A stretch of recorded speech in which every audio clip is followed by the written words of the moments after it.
wonder what you mean when you use the word I. I've been very interested in this problem for a long, long time, and I've come to the conclusion that what most civilized people mean by that word is a hallucination. That is to say, a false sense of personal identity that is at complete variance with the facts of nature.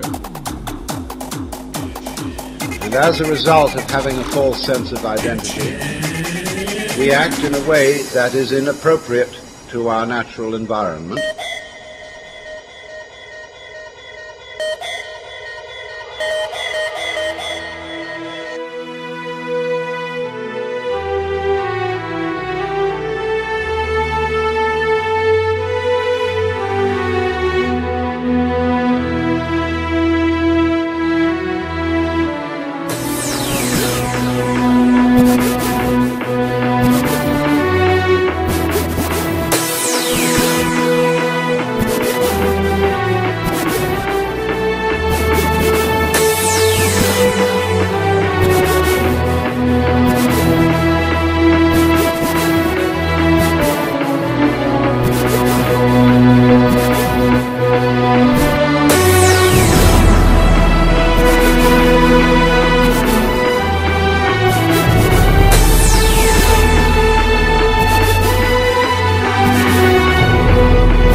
As is well known, we are now in the process of destroying our environment as a result of an attempt to conquer it and master it.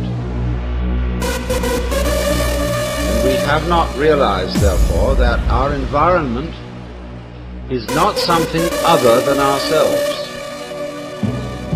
In assuming that it is, we have made a great mistake and are now paying the price for it. But most people would agree with the lines of the poet who said, "I, a stranger and afraid, in a world I never made." Because we have the strong sensation that our own being inside our skin is extremely different from the world outside our skin.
intelligence inside human skins, while there may be values and loving feelings.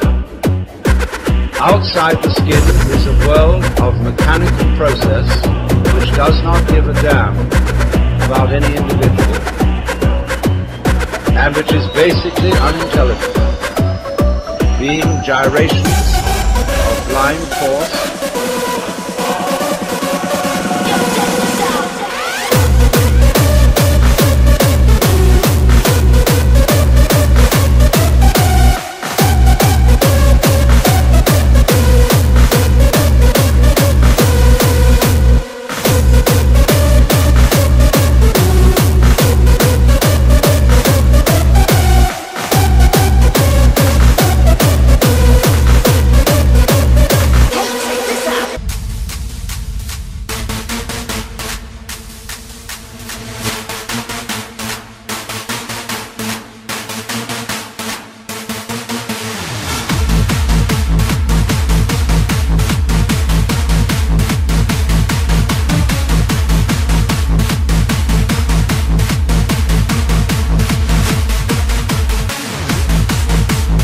So far as the merely biological world is concerned, gyrations of libido, which is Freud's word for blind lust. It should be obvious that the human being goes with the rest of the universe, even though we say in popular speech, "I came into this world." Now, it is not true that you came into this world. You came out of it. In the same way as a flower comes out of a plant, or a fruit comes out of a tree. And as an apple tree apples, the solar system in which we live, and therefore the galaxy in which we live, and therefore the system of galaxies in which we live, that system peoples. And therefore people are an expression of its energy and of its nature.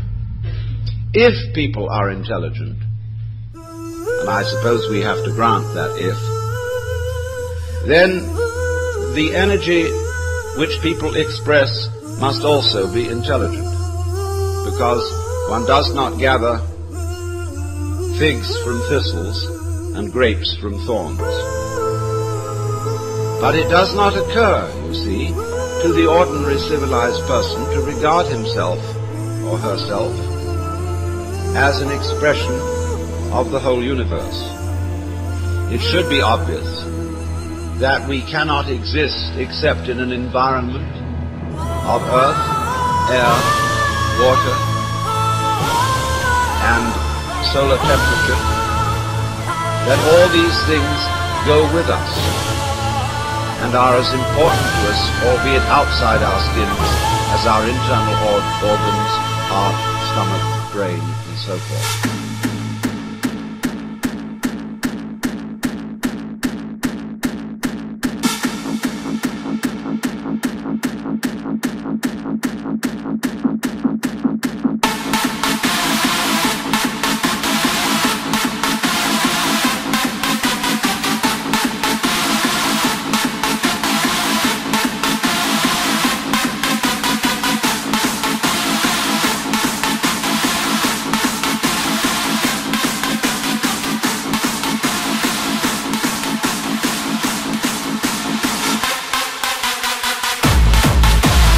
If then we cannot describe the behavior of organisms without at the same time describing the behavior of their environment, we should realize that we have a new entity,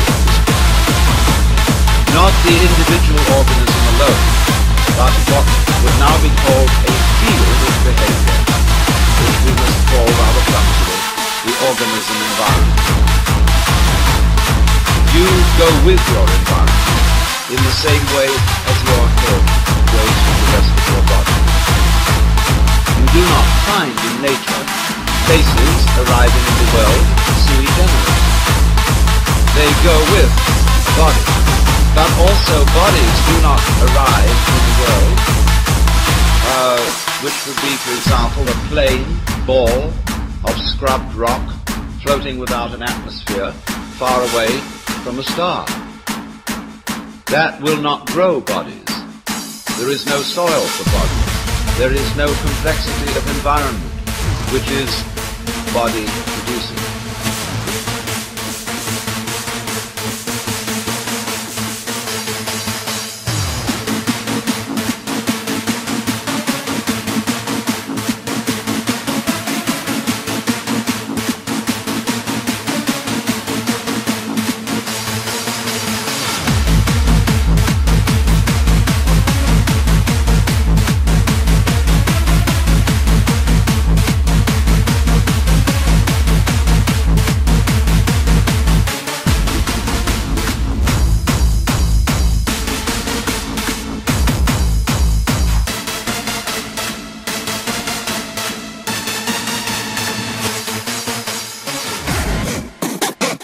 So bodies go with a very complicated natural environment.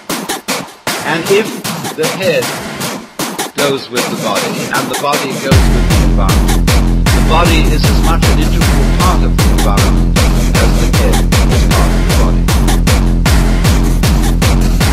It is deceptive, of course, because the human being is not rooted to the ground like a tree. A human being moves about and therefore can shift from one environment to another. But these shifts are superficial.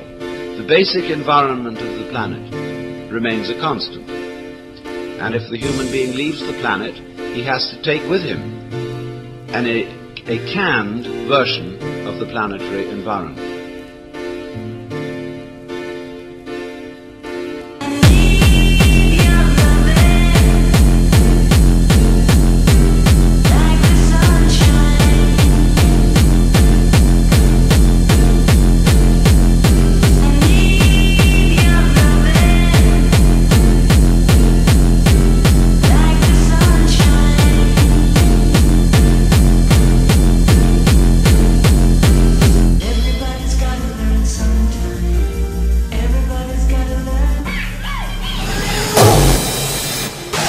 Now, we are not really aware of this. Upon taking thought and due consideration, it does occur to us, yes, indeed, we do need that environment.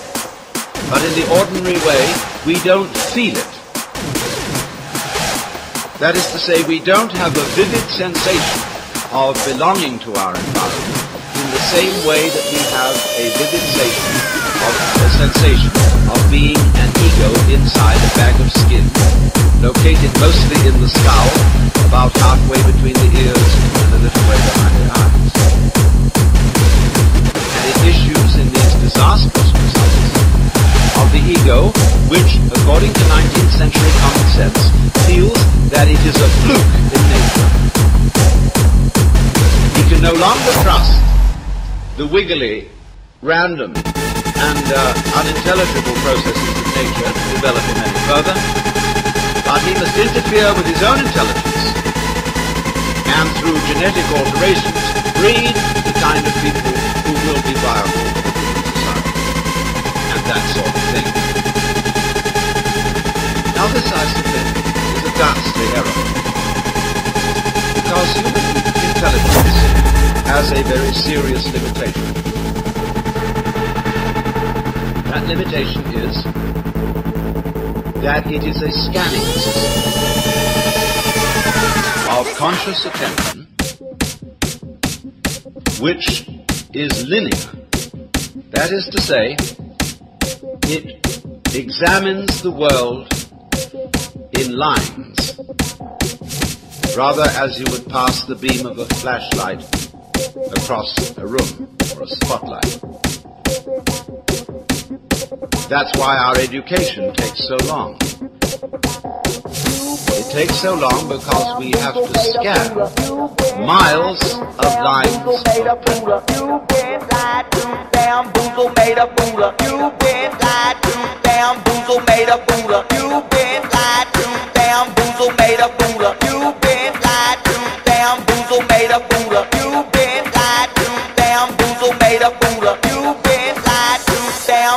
Made up, you've been lied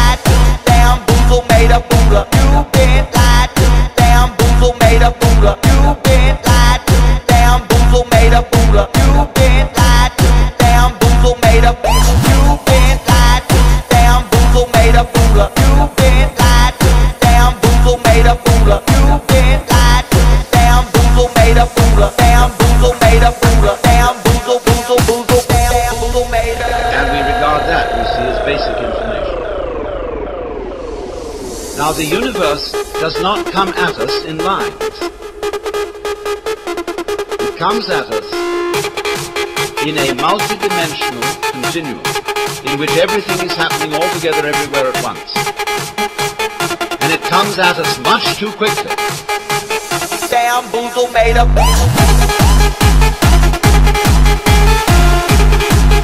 or of other information, however fast they understand. That is our limitation. You've been lied to. Bamboozle made a fool of. You've been lied to. Bamboozle made a fool of. You've been lied to. Bamboozle made a fool of. You've been lied to. Bamboozle made a fool of. Bamboozle made a fool of. Bamboozle made a fool of. Bamboozle made a fool of.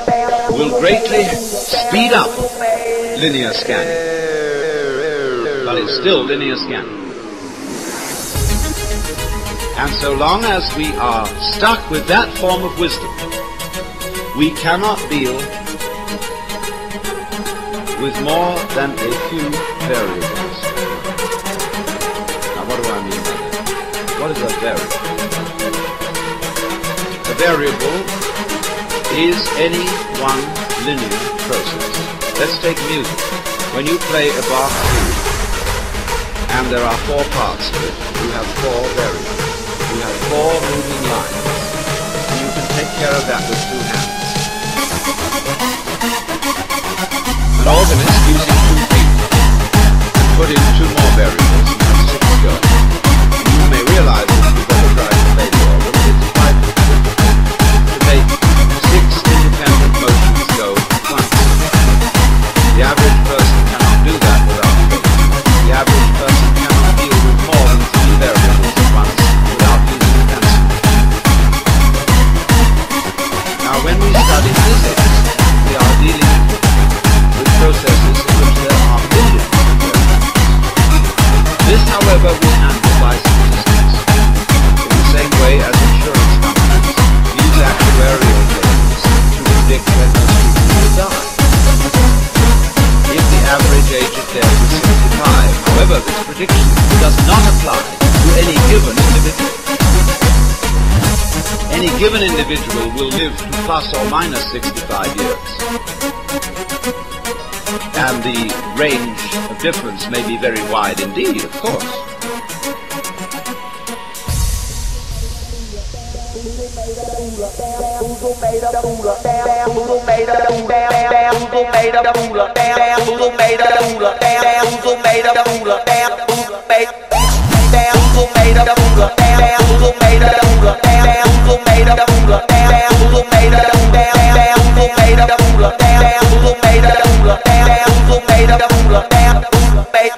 That's the way the physicist works in predicting the behavior of nuclear waves.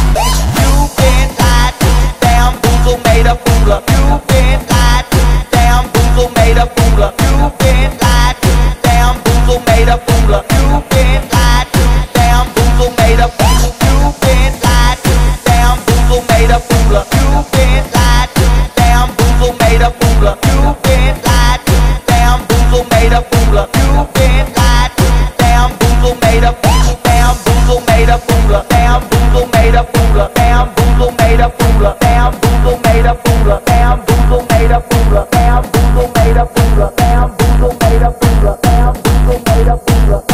Bamboozle made a fool of. Bamboozle made a fool of. Bamboozle made a fool of.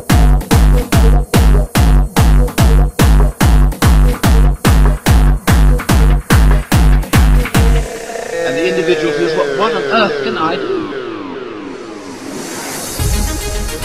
We do not seem to know a way of calling upon our brains, because our brains can handle an enormous number of variables that are not accessible to the process of conscious attention. Your brain is now handling, or your total nervous system, your blood chemistry, the secretions from your glands, the behavior of millions of cells. is doing all that without thinking. That is to say, you've been lied to, bamboozled, made a fool of. You've been